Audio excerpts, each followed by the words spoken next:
So yun guys, magandang umaga sa inyo at meron nga akong parcel na galing sa Shopee. Ito yan, bas ko nga ba siya.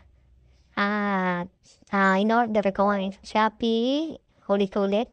So yan guys, bubuksan ko na.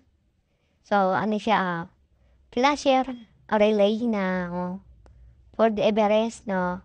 So medyo may kamahalan kasi yan at so, naghanap ako ng pang replacement. Yan ang nabili ko, guys. Kaya umorder na rin ako sa Shopee, no? So, ito is nasa around 250 or 300 kasama na yung shipping ko. So, ayan guys, buksan natin. Nuksan mo na. Tingnan natin yung laman. So far, so good guys. Okay naman siya mga lodi. So, yan nga lang, napansin ko lang dyan, nang tinignan ko, yung pin niya. Ayan o, kita niya guys, tabingi. So, nakabaloktot siya. Kaya ginawa ko dyan guys, kinawit ko lang siya, no? So, yun lang guys. Ilalagay ko na lang yung link niya guys kung saan ko siya na-order.